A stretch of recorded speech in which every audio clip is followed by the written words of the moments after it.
les agradezco a todos ustedes su presencia,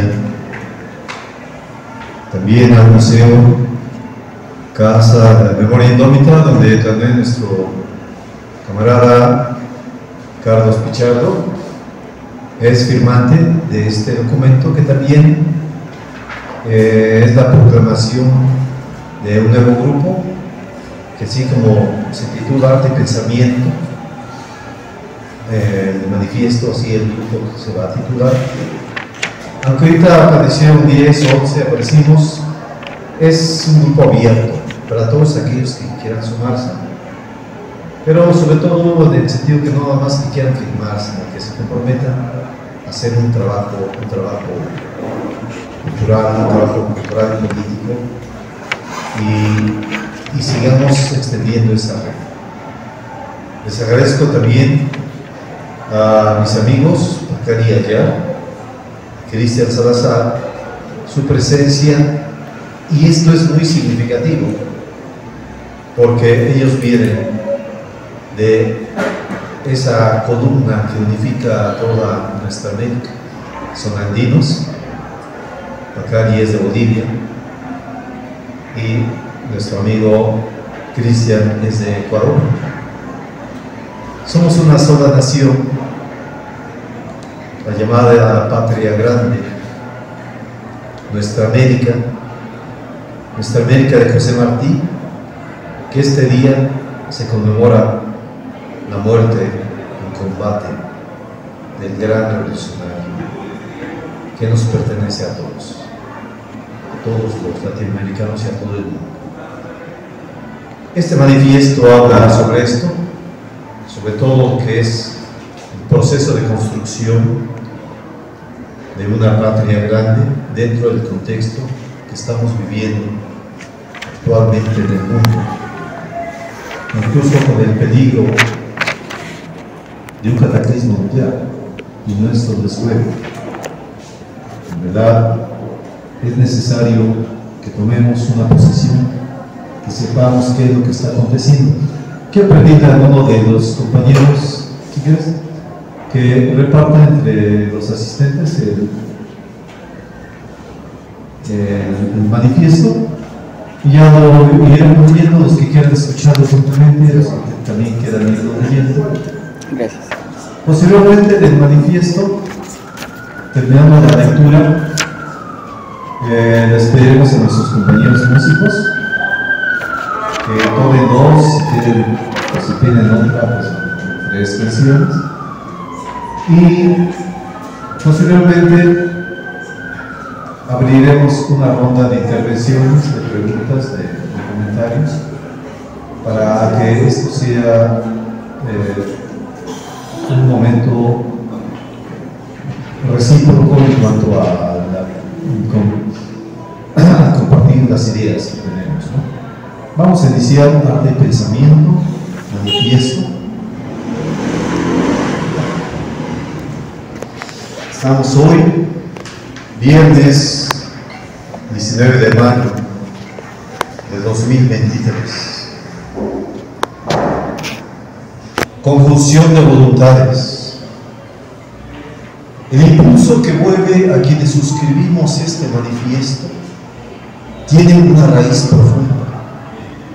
Es un impulso que viene de los ancestros, siglos acumulados en los estratos de las conmociones históricas, de la memoria colectiva. Nuestro interés es darle voz a las presencias que caminan bajo la piel y alimentan las raíces de la patria grande, llamada también nuestra América. La humanidad, en esta tercera década del siglo XXI, está viviendo un momento tan importante como peligroso. El sistema unipolar, encabezado por Estados Unidos, se niega a aceptar su franco declive y con esta actitud irracional busca provocar conflictos bélicos que aumentan la posibilidad de un cataclismo nuclear.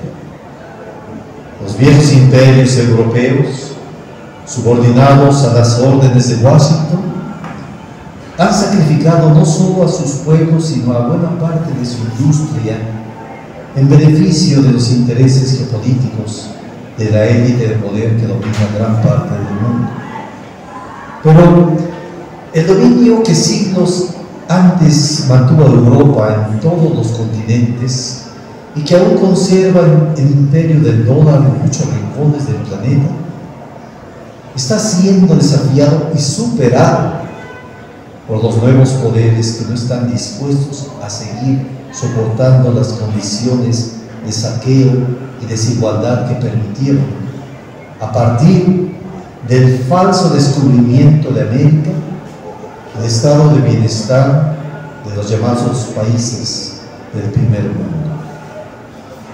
China y Rusia encabezan el bloque económico y militar que confronta al imperio yanqui y sus países subordinados.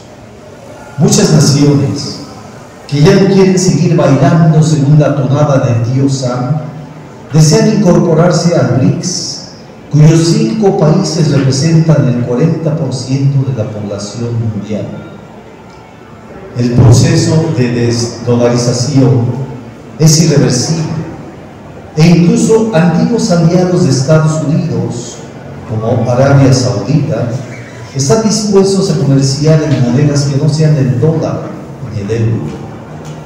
Mientras China se ha convertido en el socio número 1 de más de 140 países, la tecnología militar rusa, con sus misiles hipersónicos, le recuerda a los soberbios estadounidenses que ya no pueden hacer lo que se les antoje.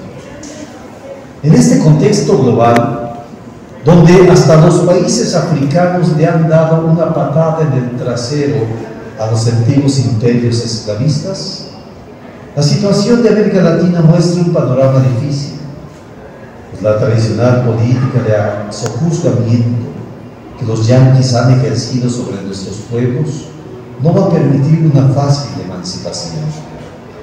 El llamado patio trasero sigue siendo considerado por los Estados Unidos como territorio de su propiedad.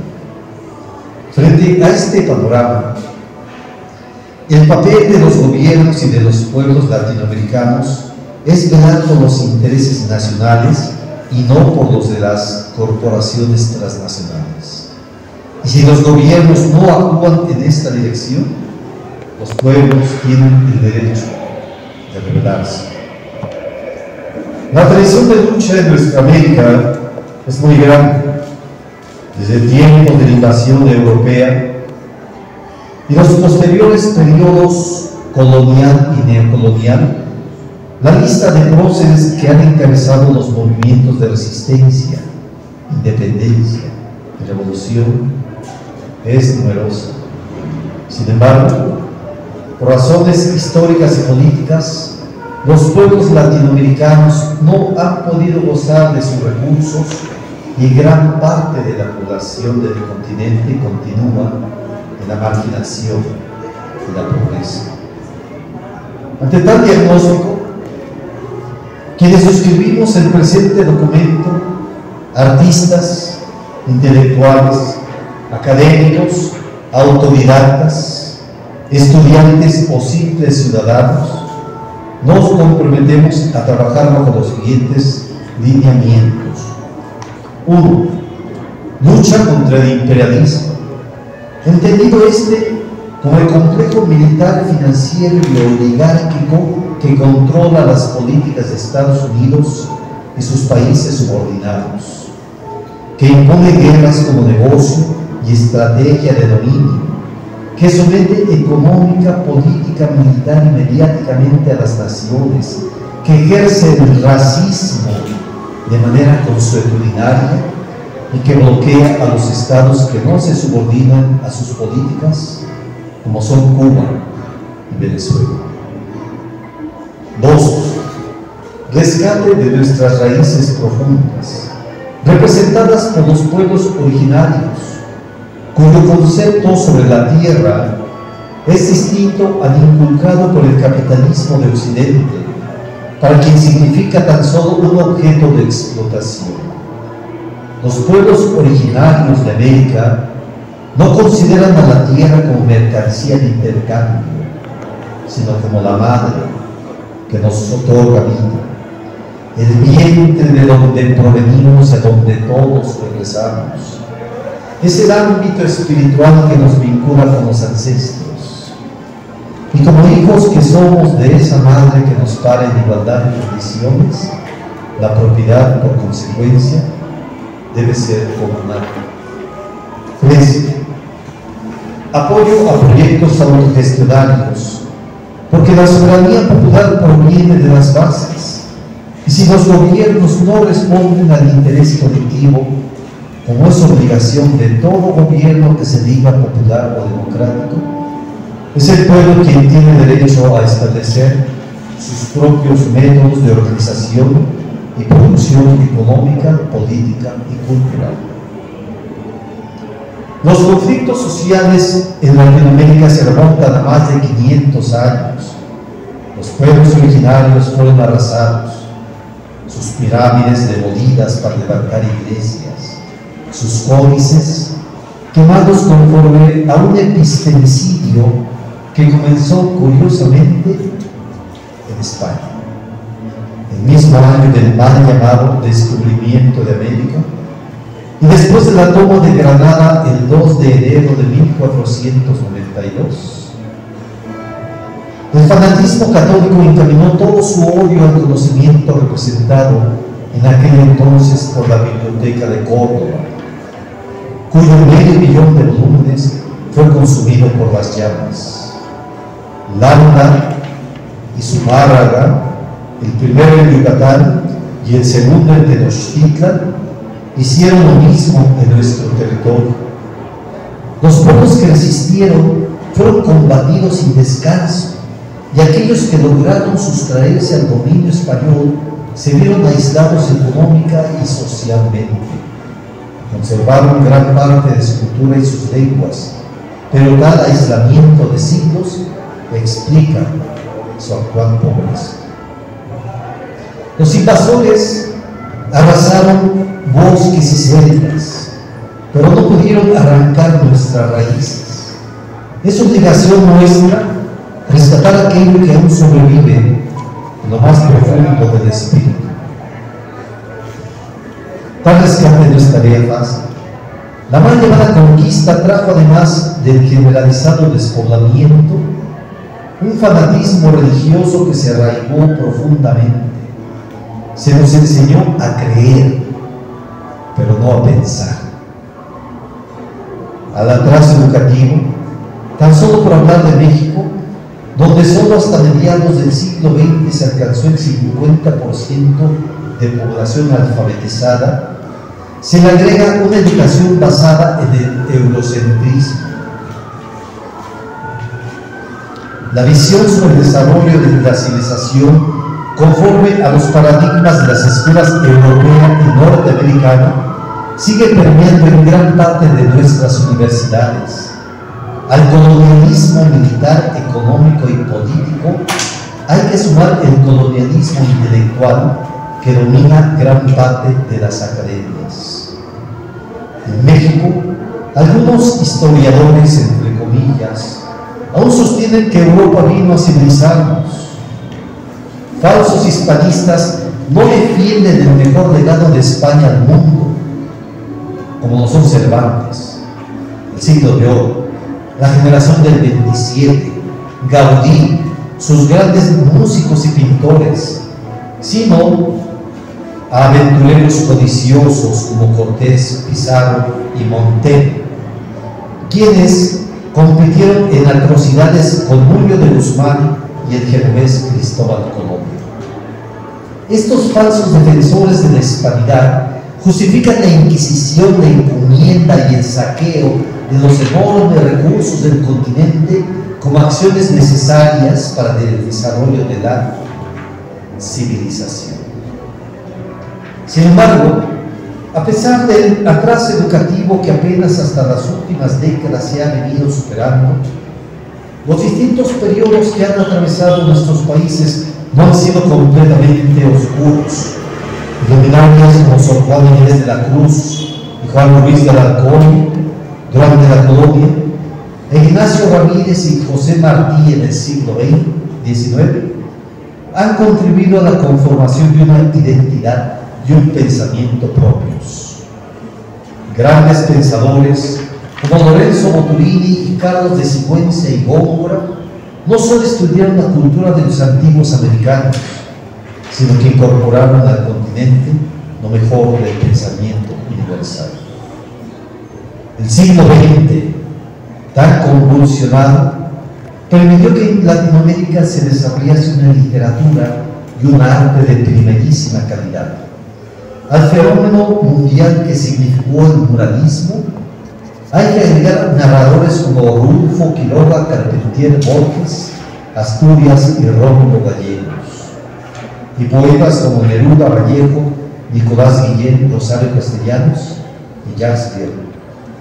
Por su parte, Mariátegui, Franz Hinckelhammer y Juan José Bautista Segales han dado la pauta para el desarrollo de un pensamiento decolonial latinoamericano. Historiadores periodistas como Gregorio Seltzer y Eduardo Galeano han iluminado a más de una generación.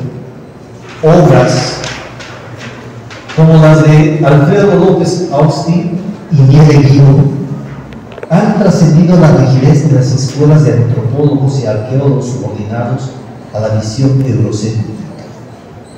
En México, al entrañable José Revuelta se suman sus hermanos, todos genios, encabezados por Silvestre. Manuel M. Ponce y José Pablo Moncayo abren paso a un abanico gigantesco de grandes músicos latinoamericanos, de Gardel a Piazzolla, de Heitor Villalobos a Atahualpa Yupanqui y Mercedes Sosa. La música del continente se ha convertido en la expresión de las tres raíces que nos integran: la llamada India, por error de Colón, la europea y la africana. Imposible comentar en tan breve espacio la variedad de ritmos caribeños y sus máximos representantes, por solo mencionar una zona geográfica. Con toda esta riqueza de artistas e intelectuales, la pregunta obligada es: ¿por qué América no se ha convertido en una superpotencia como ahora lo son China y Rusia? La respuesta es: por la boca del Dios Santo.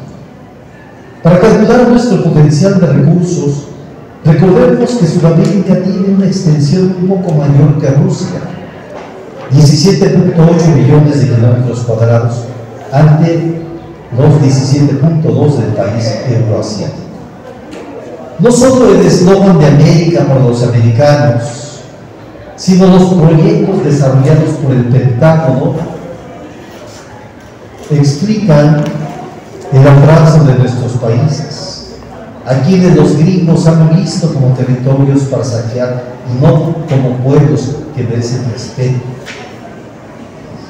Atilio Boró, quien en forma tan certera analiza la geopolítica del mundo, insiste en el papel de la RAND Corporation, un organismo de Estados Unidos que cuenta con un personal de 1.850 funcionarios para desarrollar proyectos de seguridad nacional.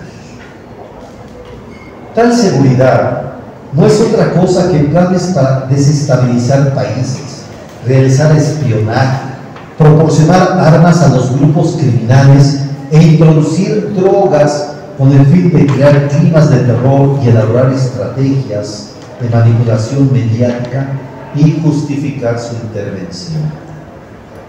Proyectos como la fragmentación de Rusia en múltiples estados, la balcanización de Yugoslavia, la voladura de los gasoductos Nord Stream 1 y 2, el robo de los fondos de PDVSA, Petróleo de Venezuela, la confrontación de China con Taiwán, el ocultamiento y protección de los cárteles en territorio estadounidense, son algunos de los temas de seguridad nacional. manejados por la Rand Corporation, la CIA y otros organismos no menos nefastos. Un proyecto fundamental para Estados Unidos es el control de la educación superior en los países periféricos. A la tradicional fuga de cerebros hay que agregar los proyectos de privatización de las universidades y, en caso de no ser posible, buscar su destrucción. La Universidad Nacional Autónoma de México es un claro ejemplo. Para comenzar, la UNAM no tiene rectores desde hace décadas. El último fue Pablo González Casanova y el penúltimo Javier Barros Sierra. Todos los que han llegado después han cumplido el papel de secretarios de Estado, burócratas mediocres, algunos, mientras otros verdaderos represores como Soberón y Carpizo. ¿Pero qué tiene que ver el imperialismo en esto? La respuesta es simple: impedir el desarrollo científico, tecnológico y cultural de los países que siguen formando parte de su órbita. Comillas, no queremos un Japón en nuestras fronteras, siempre. Así han dicho más de una vez. Actualmente, la UNAM ha sido tomada por bandas de delincuentes encapuchados que hacen lo que quieren, mientras Graue entierra la cabeza en el lodo. Estos grupos golpean estudiantes, amedrentan trabajadores, levantan falsos a maestros, queman libros y pupitres, rompen vidrios, protegen a narcomenudistas, incineran la bandera nacional y vandalizan murales. El más reciente, uno de ellos que se encuentra en Rectoría. Tales grupos, que se autonombran anarquistas, distan mucho de comprender los fundamentos del anarquismo. El asalto a las librerías de CEU y del Centro Histórico de la Ciudad de México, al grito de "los libros son para los burgueses", indica el nivel de ceguera mental en estos individuos. Entre una de sus denuncias está la violencia contra las mujeres. Sin embargo, debemos aclarar varias cosas. La lucha feminista es una causa genuina que se remonta cuando menos al siglo XIX. Pero actualmente, personajes siniestros como George Soros han financiado a los sectores más extremistas del feminismo. En efecto, el machismo y el patriarcado deben ser combatidos, pero no debemos olvidar que los problemas mayores del mundo son el capitalismo depredador, el militarismo imperialista, el racismo, el sionismo y el neofascismo, que tienen al mundo al borde de una guerra nuclear. En México, la violencia es generalizada, no solo contra mujeres, sino contra varones, ancianos y niños. Es parte de una estrategia diseñada por Estados Unidos, quien ha armado a los grupos criminales, muchos de ellos nutridos con caiviles o asesinos entrenados en Fort Bragg, Guantánamo o la Escuela de las Américas.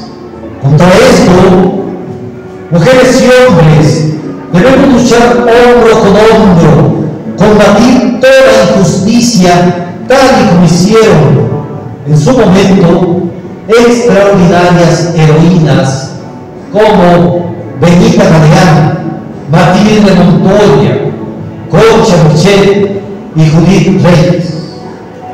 La manipulación de masas y los sistemas de propaganda diseñados desde los tiempos de Edward Berlin y Joseph Goebbels no solo se emplean para desvirtuar movimientos originalmente auténticos, sino como proyectos para destruir gobiernos incómodos al imperialismo, tal y como sucedió con el golpe de Estado en 1954 al presidente Jacobo Arbenz en Guatemala.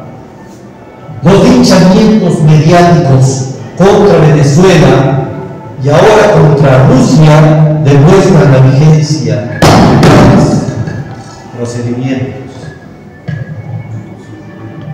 Ante el panorama nacional e internacional plasmado en líneas anteriores, el grupo Arte y Pensamiento declara la necesidad de trabajar en un proyecto basado en los 3 lineamientos descritos: antiimperialismo, rescate de nuestras raíces y apoyo a proyectos autogestionarios. Somos conscientes de lo limitado de nuestra cobertura. Sabemos el control casi absoluto de los medios que ya no realizan periodismo, sino propaganda. Incluso los canales televisivos del Politécnico y la universidad parecen extensión de CNN, France 24 y la DW, entre otras agencias manipuladoras. La confrontación de un mundo unipolar contra un mundo multipolar se traduce en México en la confrontación de 2 proyectos, ambos capitalistas. Un capitalismo entreguista desplazado del poder, encabezado por el PRIAN y sus poderes fácticos, y un capitalismo nacionalista encabezado por AMLO y la 4T. En esta dinámica de reformas, el proyecto de Obrador ha tenido avances. En primera instancia, recuperó un Estado que ya no existía, que se había convertido en una oficina para meganegocios de las oligarquías nacionales y extranjeras. También buscó recuperar la industria energética y redistribuir entre la población el dinero recaudado por los impuestos que antes se devolvían completamente al gran capital, entre otras medidas. Sin embargo, en cuanto a lo que nos compete, la cultura, no existe un proyecto nacional. Los partidos políticos están inmersos en su agenda electorera. Televisión y radio siguen produciendo contenidos en extremo enajenantes, y los pocos espacios que se libran de esta mediatización tienen muy poca audiencia. Las redes sociales, por su parte, están dominadas por la inmediatez, las noticias falsas y la superficialidad. Las nuevas administraciones continúan promoviendo espectáculos populacheros y onerosos. Es lamentable ver en las calles del centro histórico, aquí a pocas calles, excelentes músicos con su sombrero en el piso para sobrevivir en una sociedad donde la música de calidad debería promoverse desde preescolar, brindando posibilidades de empleo a los egresados de los conservatorios. En cuanto a la literatura, la pandemia de COVID golpeó fuertemente a la industria editorial. Los niveles de lectura, de por sí bajos, han seguido descendiendo, y una enorme tarea de los maestros es motivar a los jóvenes para que lean libros completos y no resúmenes en internet. Frente a este panorama desalentador, no nos queda más que afrontar la problemática sin importar el tamaño del desafío.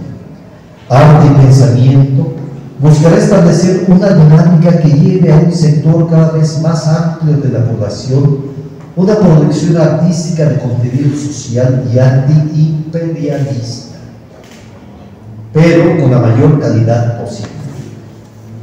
Asimismo, buscará profundizar en el desarrollo de un pensamiento descolonizador, abrir debates de alto nivel y combatir con vigor e inteligencia tanto la infodemia que manipula a la población en general, como el proceso de descomposición ética orientado a destruir a la juventud.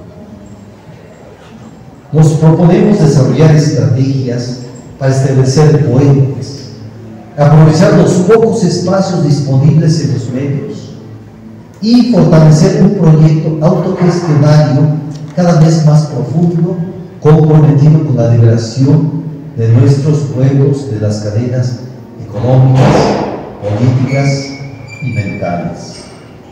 Son tareas que no podemos postergar. El futuro de la humanidad está en juego.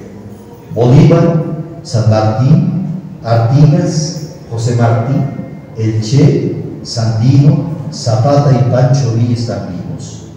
Debemos honrarlos. Ciudad de México, Tenochtitlan, mayo de 2023. Firma de alcance, mis compañeros, y los invitamos a que se sumen a este proyecto. Gracias.